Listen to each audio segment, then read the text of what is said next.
Mes chers compatriotes, je voudrais vous parler aujourd'hui d'un sujet qui me tient à cœur, c'est l'importance de l'histoire et de la géographie dans les relations internationales et à quel point il est inepte, stupide même, pour des responsables politiques ou pour des journalistes ou pour d'ailleurs le grand public de juger d'un conflit international sans avoir un minimum de connaissances sur les raisons qui sont à l'origine du conflit et aussi un contexte historique et géographique qui peut l'expliquer.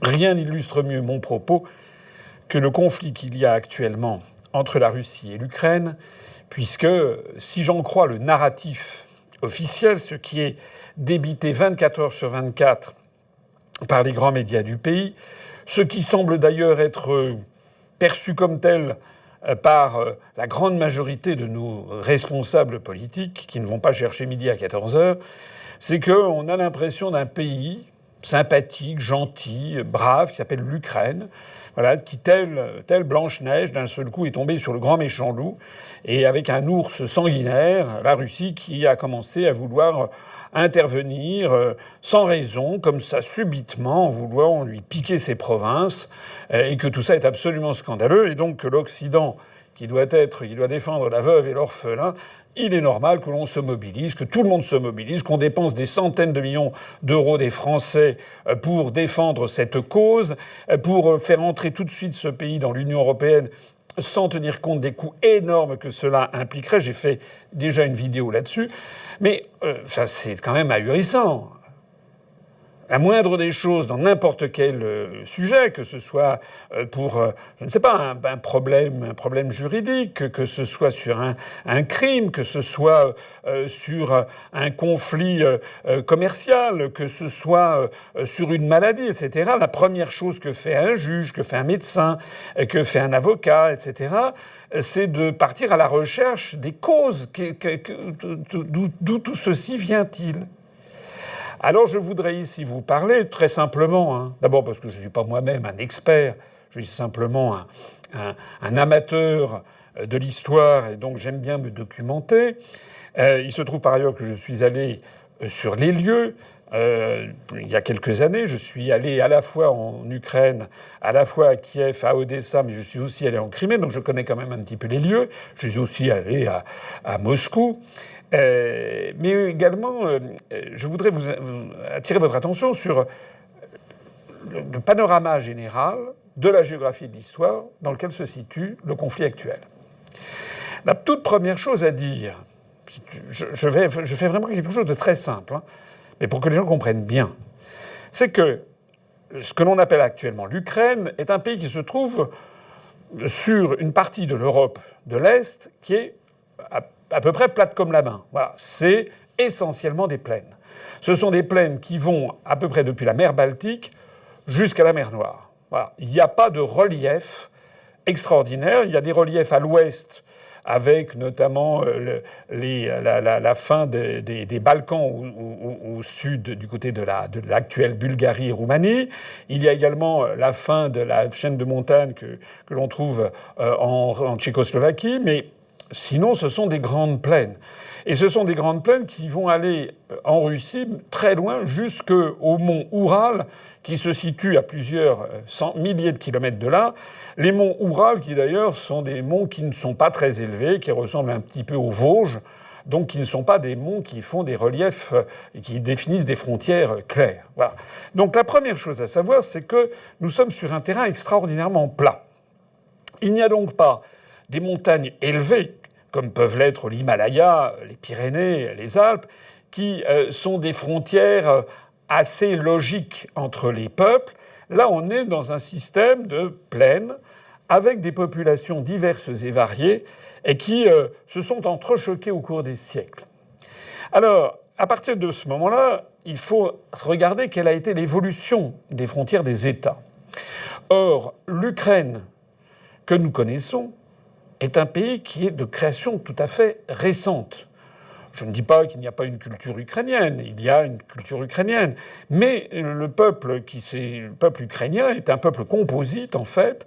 Et les terrains que nous appelons actuellement l'Ukraine, en fait, ont été partagés au cours des siècles entre différentes puissances.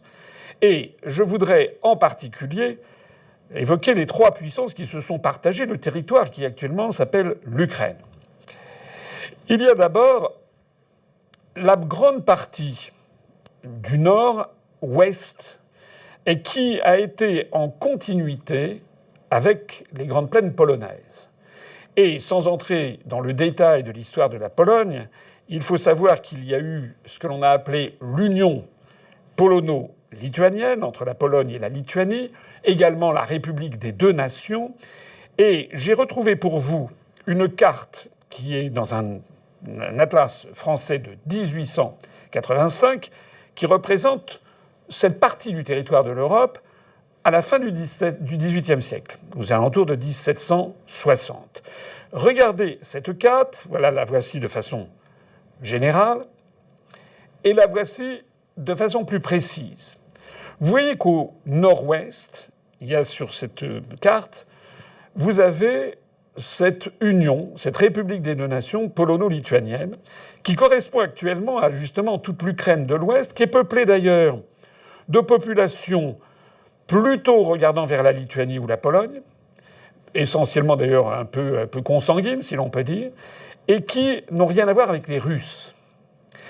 Je vous explique pourquoi 250 ans après, nous avons toujours la même configuration, c'est-à-dire que le nord et l'ouest de l'Ukraine sont anti-russes.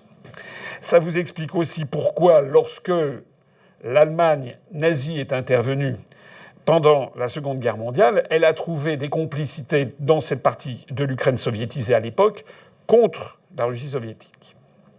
La deuxième grande masse que vous voyez sur cette carte, que vous la voyez ici, sur le côté est, donc à droite de la carte, et c'est l'Empire russe. Et si vous regardez bien cette carte, qui a été, je le rappelle, sur un atlas français de 1885, et qui décrit ce qu'est le partage de cette partie du territoire européen aux alentours de 1760, vous remarquerez que les villes de Kiev ou de Kharkov, dont on parle dans l'actualité aujourd'hui, sont dans l'Empire russe. J'insiste, c'est l'Empire russe. Donc, je le dis parce que lorsqu'on entend Vladimir Poutine qui dit « nous voulons récupérer notre dû », il y a des gens qui hurlent au scandale, etc. Mais d'un point de vue historique, il n'a pas tort. D'un point de vue historique, ce sont des parties entières qui ont appartenu à la Russie. Et pourquoi ça ?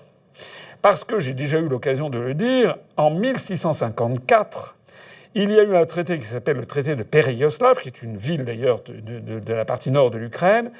Et à partir de ce moment-là, la partie est, celle qui est à l'est du Dniepr, donc de cette rivière, de ce fleuve qui passe par Kiev, a été rattachée à l'Empire des Tsars. On appelait ça la Rousse de Kiev, comme il y avait la Rousse de Moscou, etc. C'est-à-dire que c'est à partir de 1654, de ce rattachement de la partie orientale du Dniepr, que l'on va parler du tsar de toutes les Russies. Vous avez déjà entendu parler de cette expression. De toutes les Russies, ça veut dire depuis que cette partie de ce territoire, d'un pays qui n'existait pas, l'Ukraine n'existait pas, il y avait différentes principautés, c'est à partir de ce moment-là que ça a été rattaché à la Russie.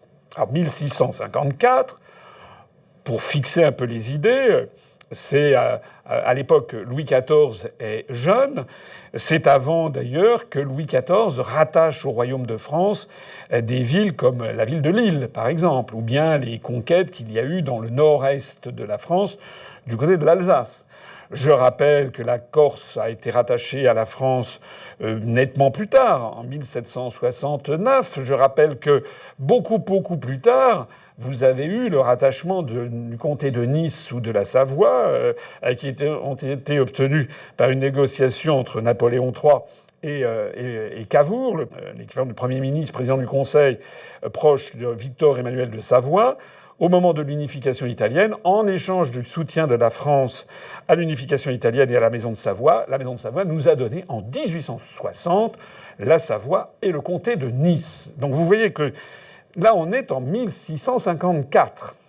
Vous avez derrière moi, d'ailleurs, une vue de la ville de Kiev avec un bâtiment, un monument célèbre qui fait partie d'ailleurs du patrimoine de l'UNESCO.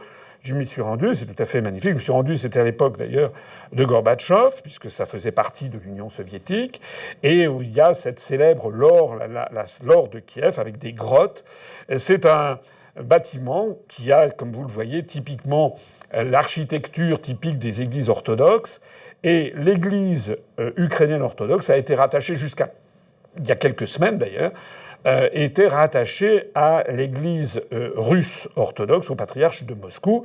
Avec évidemment le conflit qui existe maintenant, l'église ukrainienne a voulu prendre son indépendance. Mais ceci pour vous signaler à quel point nous sommes dans des territoires qui ont été modelés, façonnés au moins à partir du XVIIe siècle par la milieu du XVIIe siècle par la Russie. Je crois même d'ailleurs, mais je ne suis pas certain, parce que je crois que les spécialistes se disputent sur le sujet, qu'il semble même que la dynastie des Rouriks, qui a précédé la dynastie des Romanov, était justement plus ou moins originaire de ce pays, comme d'ailleurs des dirigeants récents de l'Union soviétique, comme Khrouchtchev ou Brejnev, qui avaient des ascendances qui étaient nés dans ce qui est aujourd'hui le territoire de l'Ukraine. Donc ça, c'est la deuxième grande masse qui se partage ce pays. Et puis il y a la troisième grande masse. La troisième grande masse, eh bien, c'est tout le sud, tout ce qui borde la mer Noire, c'est-à-dire la péninsule de Crimée et puis également tout le littoral qui va depuis l'actuelle Moldavie jusqu'à la frontière avec la Russie et où l'on compte des villes comme la fameuse ville d'Odessa, qui est une ville de création récente du XIXe siècle, qui avait été créée notamment le tsar Nicolas Ier, je crois, avait confié le gouvernorat de la ville d'Odessa au duc de Richelieu. C'est pas notre Richelieu avec Louis XIII et le siège de La Rochelle, mais c'était de la famille, un descendant, dont vers 1830 et quelques, qu'un Français, le duc de Richelieu, a été le gouverneur de la ville d'Odessa, grand port actuel de ce que l'on appelle aujourd'hui l'Ukraine. Alors, ce qu'il faut savoir, c'est que tout le sud qui est au bord de la mer Noire a une histoire très différente du reste. Parce que si on remonte à la très haute Antiquité, la Crimée, on appelait ça la Tauride. Voilà, vous connaissez peut-être d'ailleurs l'opéra Iphigénie en Tauride. Il y avait des colonies grecques. Les Grecs qui étaient de l'autre côté, qui étaient dans la mer Égée, il leur suffisait finalement de traverser les détroits des Dardanelles, d'entrer dans la mer de Marmara, puis le détroit du Bosphore pour entrer dans la mer Noire, ce qu'ils avaient fait bien sûr, et ensuite de créer des colonies. Et donc, il faut bien comprendre que la Crimée, aujourd'hui, il y a 2000 et quelques années, il y avait des colonies grecques. Ensuite, l'histoire a passé, je ne vais pas entrer encore une fois, je ne suis pas un spécialiste, mais disons, j'ai des lueurs sur ces sujets, ne serait-ce que parce que ceci m'intéresse et que je suis allé dans plusieurs pays qui bordent de la mer Noire, en fait, dans tous les pays, en fait. Eh bien, au courant du Moyen-Âge, ce sont des khanas, K-H-A-N, c'est-à-dire des espèces de petits sultans, des sultanats. Ce sont des khanas d'origine turque qui se sont installés en Crimée, vers les années 1200 ou 1300 après Jésus-Christ. Ils avaient une religion qui était une religion d'origine turco-mongole, et ils ont été, à partir de la poussée des Turcs osmanlis, qui sont les Ottomans, qui ont conquis progressivement l'Anatolie, il y a une fameuse bataille en 1071, la bataille de Manzikert, qui a été le début de la fin de l'Empire byzantin. L'Empire byzantin s'est effondré le 29 mai 1453. Vous savez que c'était le prolongement, normalement, de l'Empire romain. Et là, les Ottomans musulmans ont mis la main sur Constantinople. Et ce qu'il faut savoir, c'est que dans la foulée, ils ont également mis sous suzeraineté, ils étaient le suzerain, ils ont vassalisé les populations et les principautés qui étaient autour de la mer Noire, et notamment le Khanat de Crimée.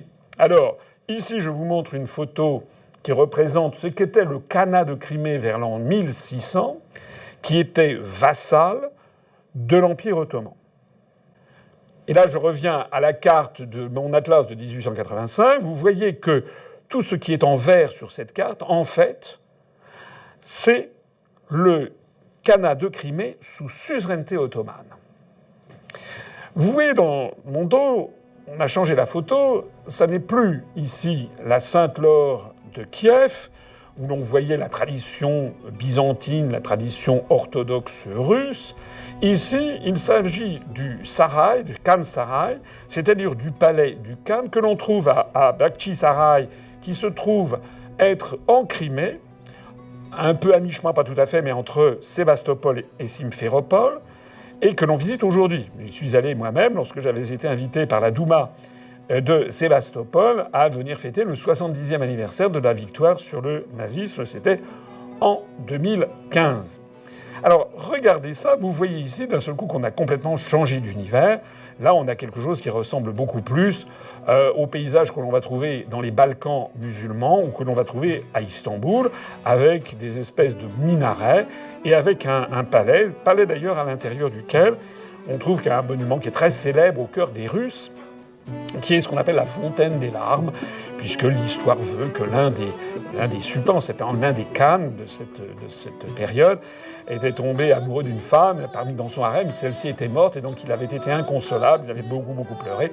Il avait fait construire donc cette fontaine de marbre et ça a été rendu célèbre parce que le grand poète russe Pouchkine en avait fait un roman ou un poème plus exactement, et donc ça fait partie de la littérature russe.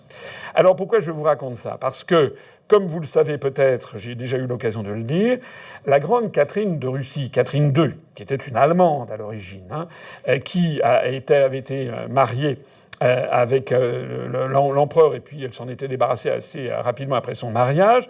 Elle était devenue l'impératrice consort, puis après la mort donc de Pierre III, elle était devenue, c'était son mari, elle était devenue l'impératrice en titre, et pendant plusieurs décennies, elle a régné d'une main de fer sur l'Empire des Tsars. C'est elle qui entretenait d'ailleurs des correspondances, vous savez, avec Diderot ou avec Voltaire. C'était une femme à poigne.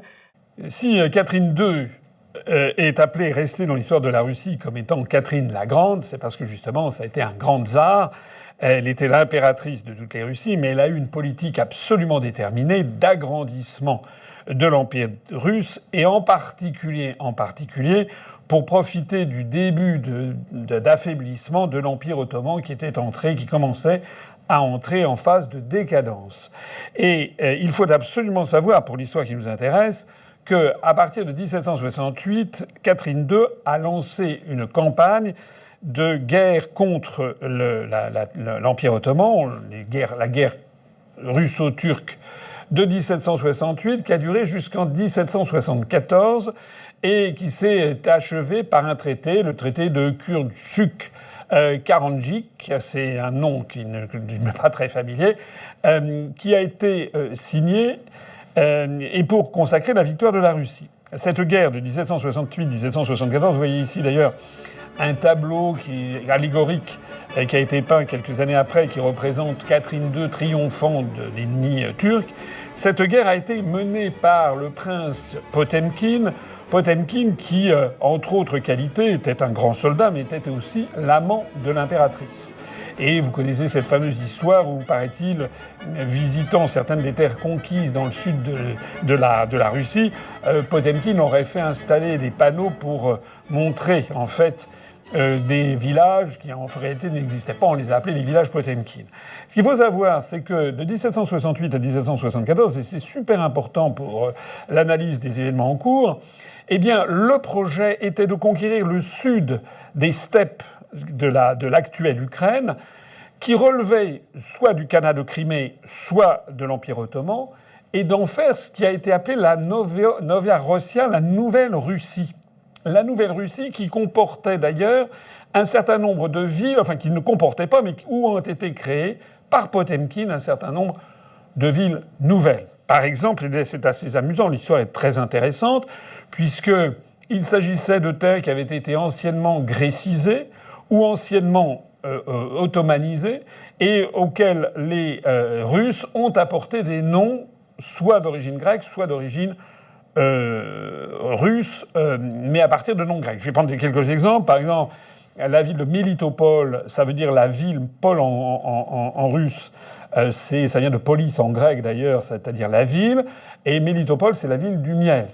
La ville d'Odessa a été créée ex nihilo à l'issue de ces guerres gréco-turques, et c'est en fait le nom de Odysseus, qui en grec signifie Ulysse. Vous connaissez tous le livre de l'Odyssée. Et donc la ville d'Odessa, c'est pas une ville très ancienne, c'est une ville qui a été fondée de mémoire, je crois, vers 1774.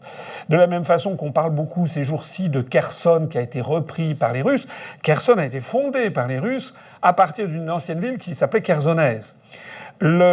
Sur la Crimée, qui a fait l'objet d'une deuxième guerre, qui a été rattachée 10 ans après le traité de Kurtchuk-Kaidarchik de 1774, a été rattachée en 1783-84.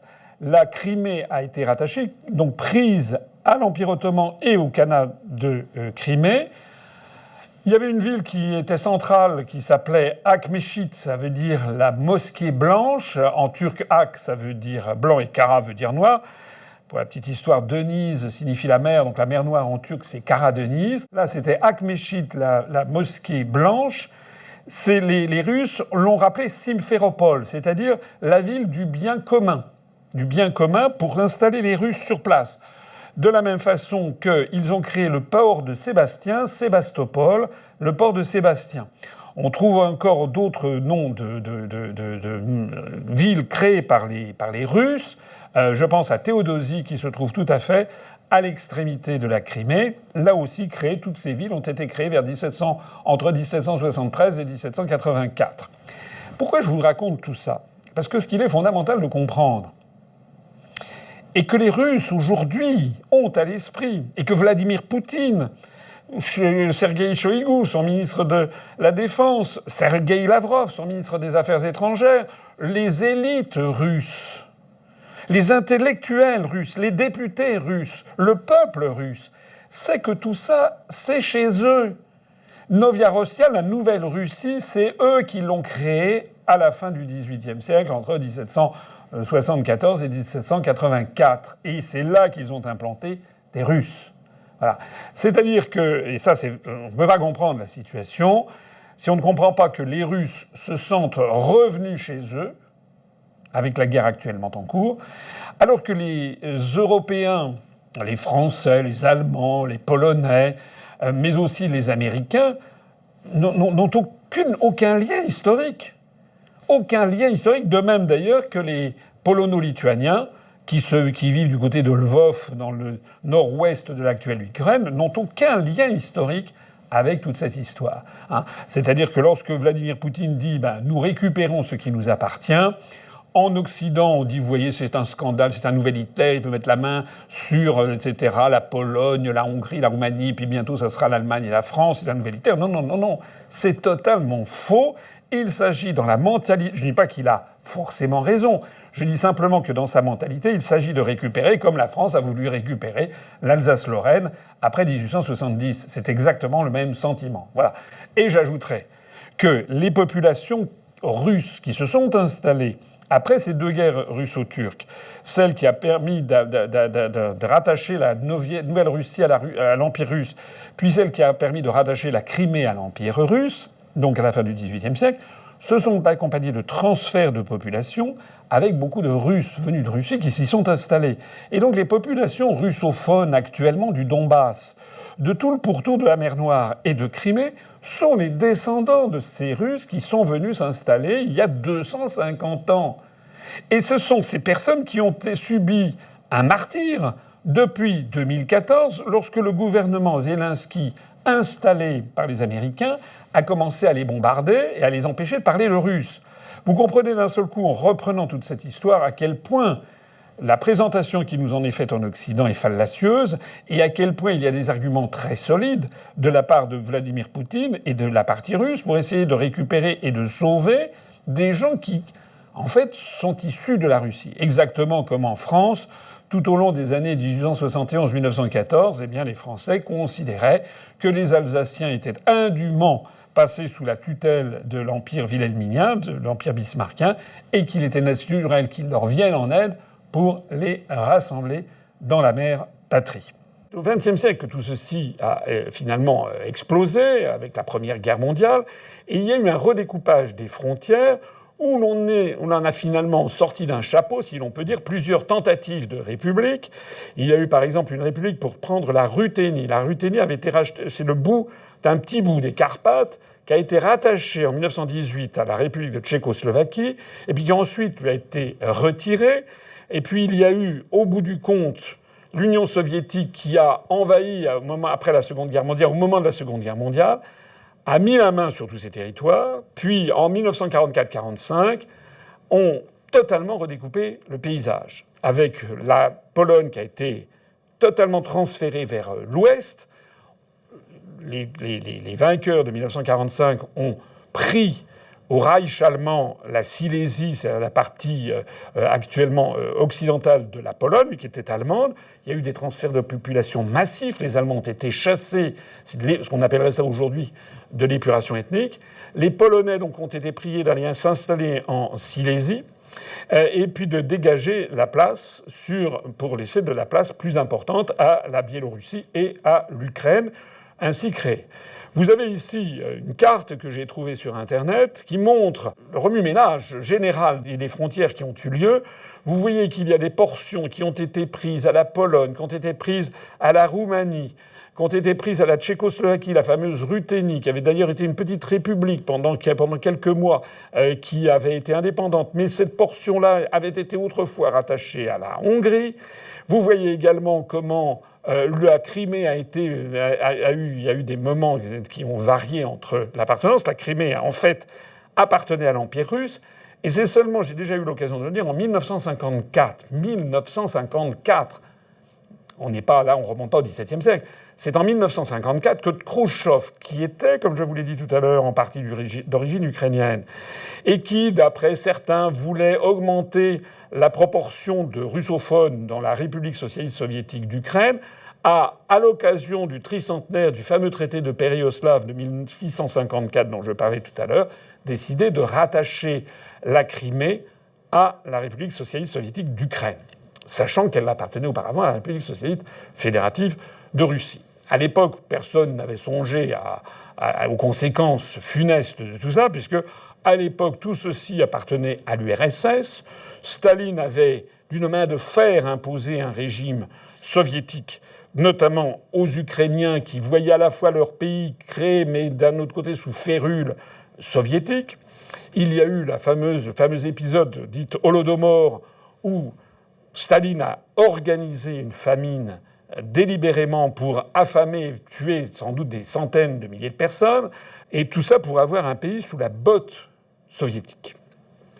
Ce qui explique, comme je le disais tout à l'heure, que la partie sud et est de l'actuelle Ukraine, qui a en fait été, pendant une grande partie du temps, sous suzeraineté ottomane, et ensuite sous suzeraineté russe, peuplée avec des russophones et des russophiles, n'a pas du tout accueilli la soviétisation du pays de la même façon que la partie ouest et nord de l'Ukraine, qui, comme je l'ai expliqué au début, est essentiellement peuplée plutôt de polono-lituaniens qui, déjà depuis des siècles, n'aiment pas les Russes et y ont trouvé une raison supplémentaire de détestation.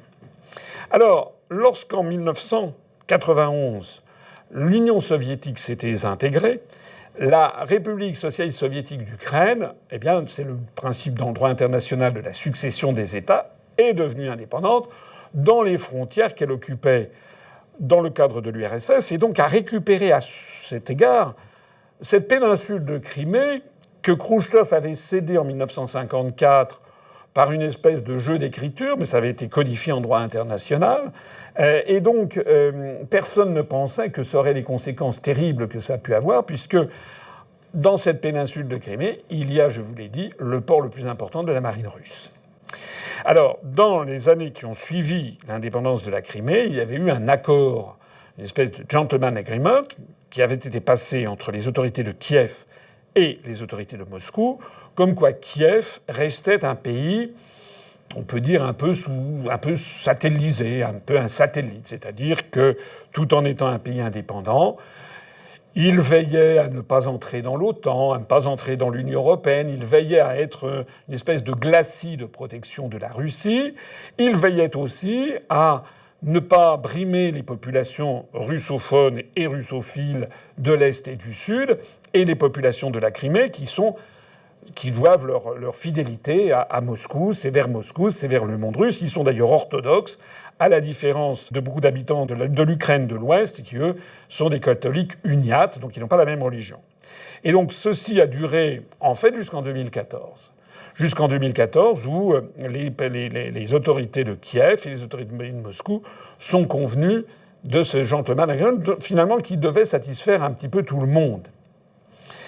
C'est à ce moment-là que beaucoup de géopoliticiens comme Henry Kissinger, de secrétaires d'État américains, etc., connaissant la situation, ont bien compris que autant il était relativement possible de faire entrer dans l'OTAN, même si George W. Bush avait promis le contraire, en fait, à Gorbatchev au moment de l'effondrement de l'URSS. Mais il y avait des pays comme la Bulgarie, la Roumanie, la Tchécoslovaquie, l'Allemagne de l'Est, la Pologne, et qui pouvaient entrer dans l'Union européenne et dans l'OTAN, d'abord dans l'OTAN puis dans l'Union européenne, sans que la Russie ne se sente extraordinairement menacée. Autant, en revanche, il y a deux pays tampons qui sont la Biélorussie et l'Ukraine qui touchent les frontières de la Russie et pour lesquels Moscou a toujours dit qu'il ne fallait pas y toucher, parce que c'était sa sécurité. Les deux pays ne sont pas identiques d'ailleurs, puisqu'en Biélorussie, il n'y a pas eu ce même mélange des populations qu'en Ukraine. La Biélorussie, un peuple qui est quand même très proche des Russes, ça veut dire la Russie blanche. C'est une autre de ces Russies, de tsar de toutes les Russies, la Russie de Minsk.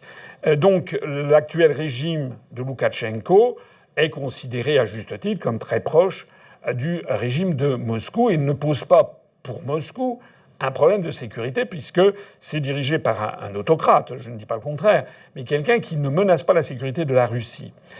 En revanche, l'Ukraine, du fait de sa composition complètement disparate de population, du fait de sa construction historique avec finalement ces trois regards, l'un qui se tourne vers la Pologne, la Lituanie et la Baltique, l'autre vers Moscou et le troisième qui se tourne vers l'Empire ottoman, eh bien, on a une histoire extrêmement heurtée.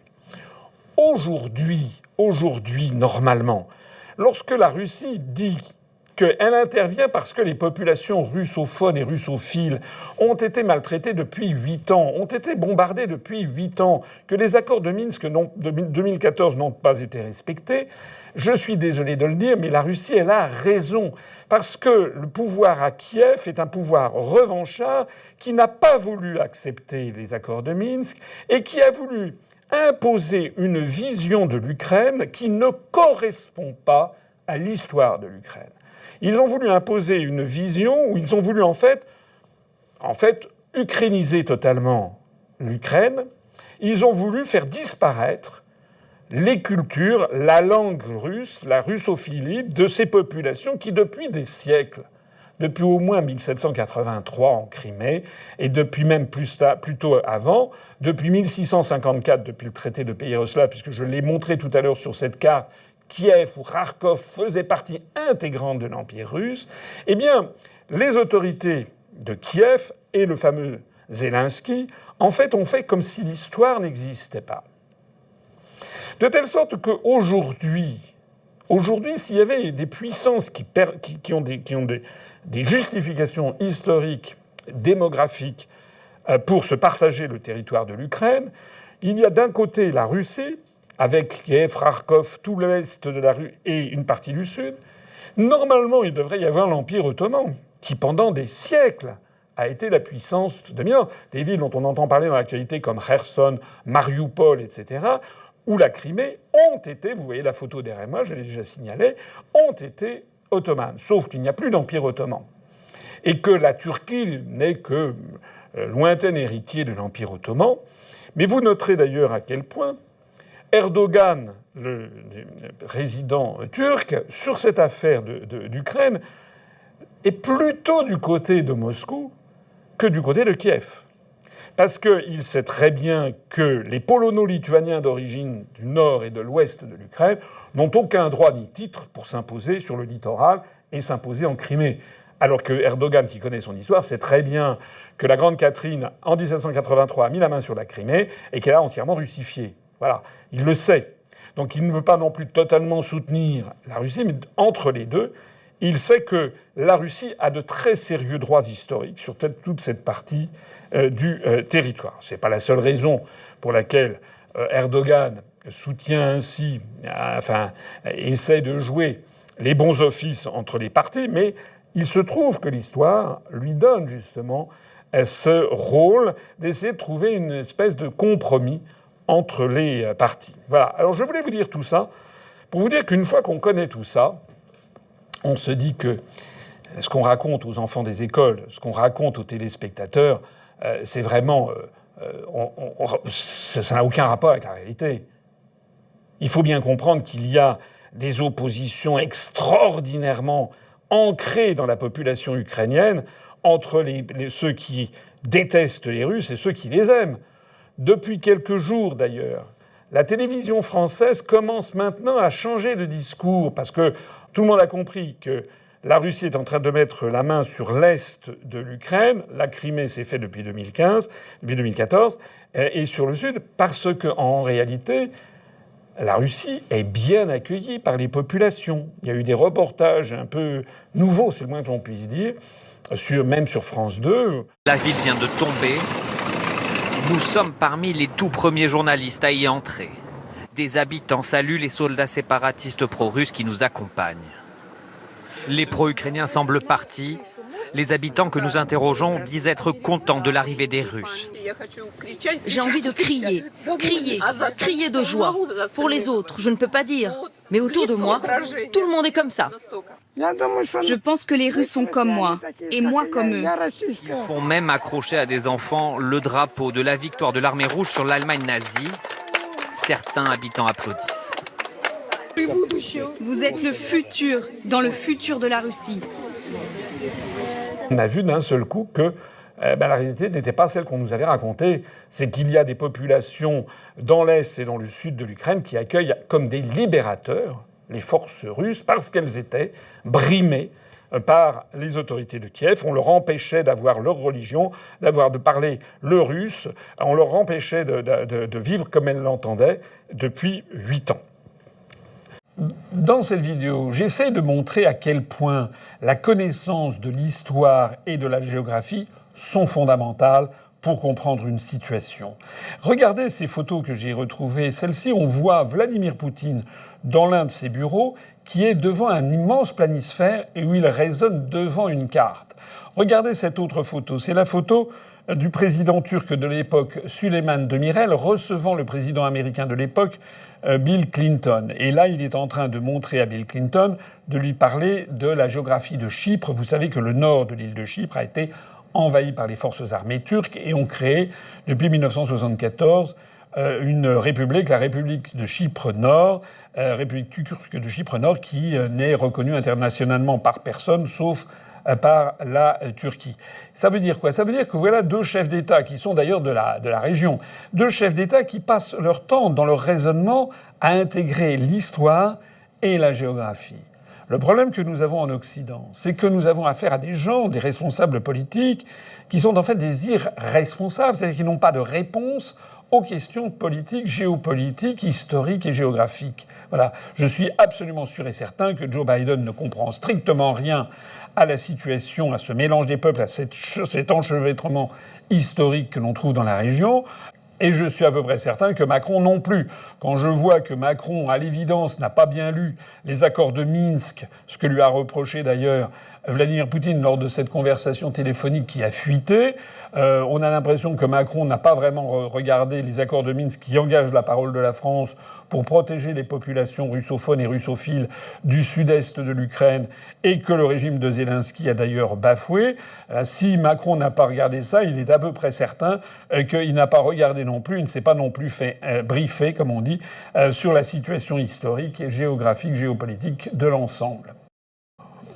Ce qu'il faut bien comprendre donc, c'est que l'ensemble de cette région parle au cœur des Russes et à leur imagination. Par exemple la mer d'Azov, qui est contiguë à la mer Noire.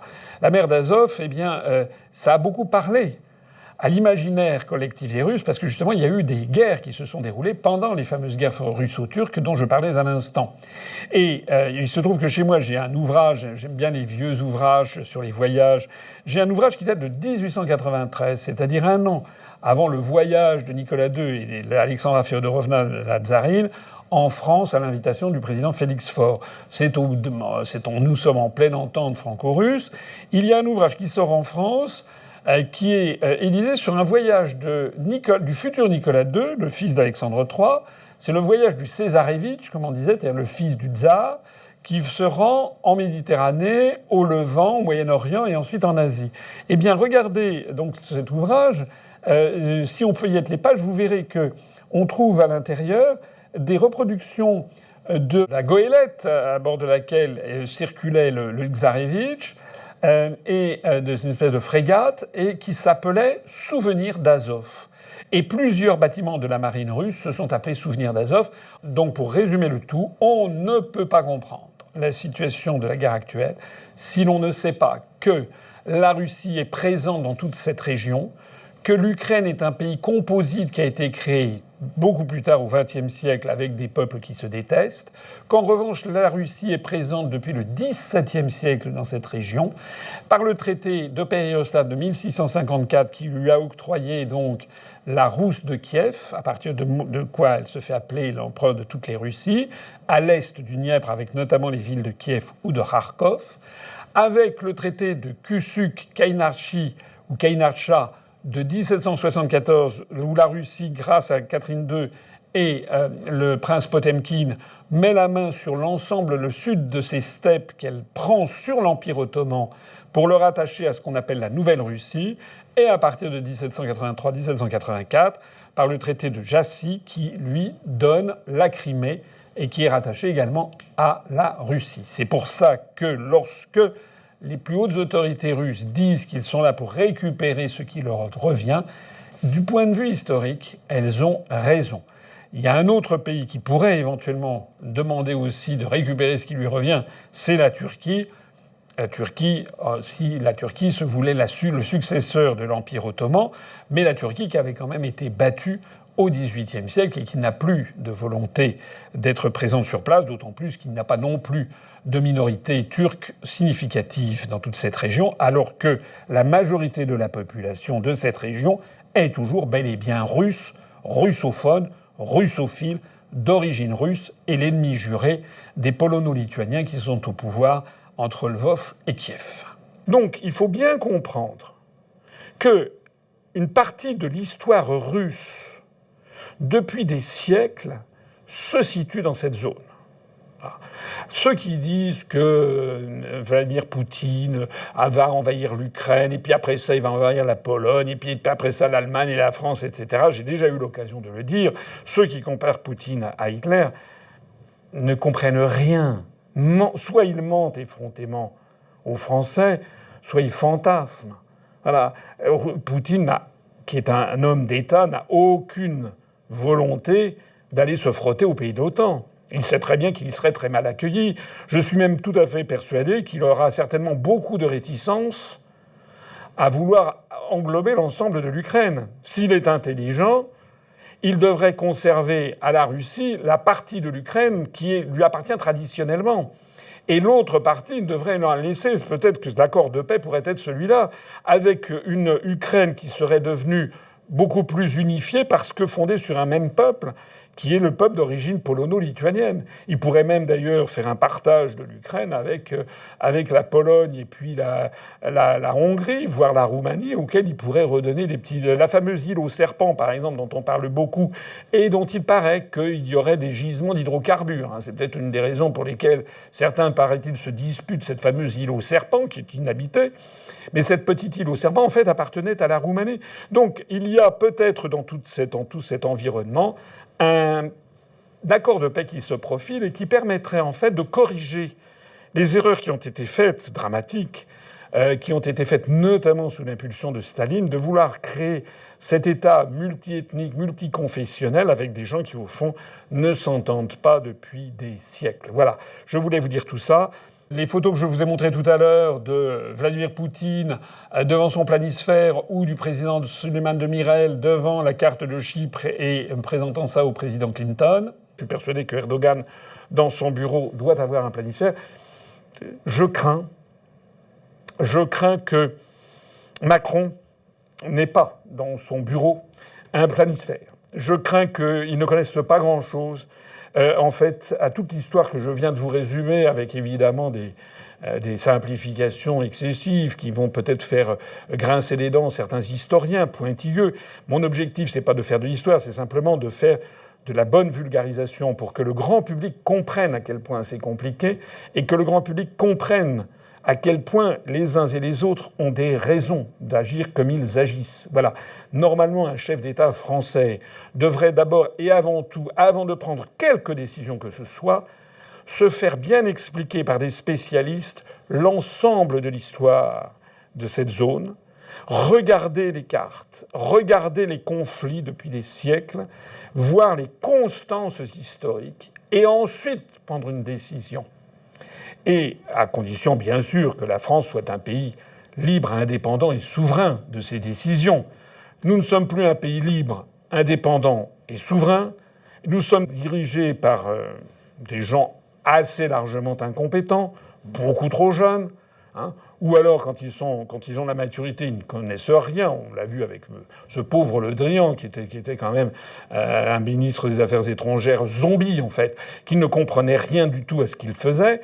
Et nous sommes donc dirigés par des gens qui n'ont comme seul et unique objectif, en définitive, que de servir les intérêts des États-Unis d'Amérique et de l'Union européenne elle-même assujettie à Washington. Or, les intérêts des États-Unis d'Amérique, des Américains, sont quand même connus et archi-connus pour être d'une ignorance crasse sur les affaires internationales, pour être incapables de comprendre ce que c'est que l'histoire d'un pays. C'est normal, les États-Unis ont été constitués à partir du milieu du XVIIe siècle par des gens qui rejetaient la vieille Europe, qui voulaient créer une nouvelle Jérusalem terrestre, qui voulaient créer une espèce de pays qui serait celui à la fois où on pourrait faire fortune, mais c'était aussi le pays des croyants, des Quakers, c'était des religieux. Il ne faut pas oublier qu'il y a cette double casquette aux États-Unis, à la fois la volonté de faire fortune individuellement et contre les États, et ce sont beaucoup d'ailleurs de brigands, de gangsters qui ont fui l'Angleterre du XVIIe siècle, et puis il y a aussi cette vocation religieuse, biblique, tous ces évangélistes que l'on voit ressortir aujourd'hui avec cette décision de la Cour suprême américaine qui, par exemple, a décidé de rendre aux États des États-Unis d'Amérique leur liberté sur la législation concernant l'avortement.